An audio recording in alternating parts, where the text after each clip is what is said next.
लोकमान्य टिळक यांचे डॉक्टर दीपक टिळक यांचं निधन झालेलं आहे। केसरीचे संपादक दीपक टिळक यांचं वृद्धापकाळाने निधन झाले। पुण्यातील टिळक वाड्यात पार्थिव अंत्यदर्शनासाठी ठेवण्यात आले। थोड्याच वेळात पुण्यातील वैकुंठ स्मशानभूमीत त्यांच्यावर अंत्यसंस्कार होणार आहेत। दरम्यान शरद पवार यांनी डॉक्टर दीपक टिळक यांच्या पार्थिवाचं अंत्यदर्शनही घेतलंय। दीपक टिळक हे टिळक महाराष्ट्र विद्यापीठाचे कुलगुरू देखील होते। शिक्षण, पत्रकारिता आणि सामाजिक कार्यात त्यांचं महत्त्वाचं योगदान होतं। टिळक कुटुंबियांच्या सामाजिक कार्याचा वारसाही त्यांनी पुढे चालवला। शरद पवार यांनी डॉक्टर दीपक टिळक यांच्या पार्थिवाचं अंत्यदर्शन घेतलेलं आहे। केसरीचे संपादक दीपक टिळक यांचं वृद्धापकाळाने निधन झालंय। शरद पवार यांच्याकडून त्यांच्या पार्थिवाचं अंत्यदर्शन घेतलं गेलेलं आहे। अनेक सामाजिक संस्थांशी डॉक्टर दीपक टिळक हे जोडले गेलेले होते।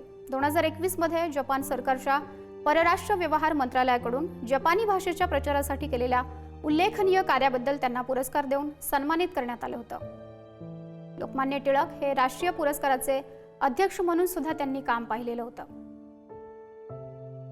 पुण्यातील वैकुंठ स्मशानभूमीमध्ये त्यांच्यावर अंत्यसंस्कार होणार आहेत। अनेकांनी त्यांच्या पार्थिवाचं दर्शन घेण्यासाठी उपस्थिती लावलेली आहे। शरद पवार यांनीही डॉक्टर दीपक टिळक यांच्या पार्थिवाचं अंत्यदर्शन घेतलंय।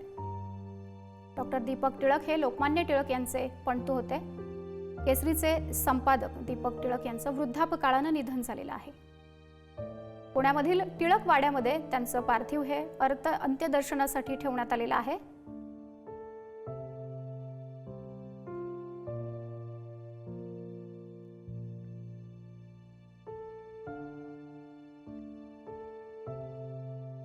Thank you.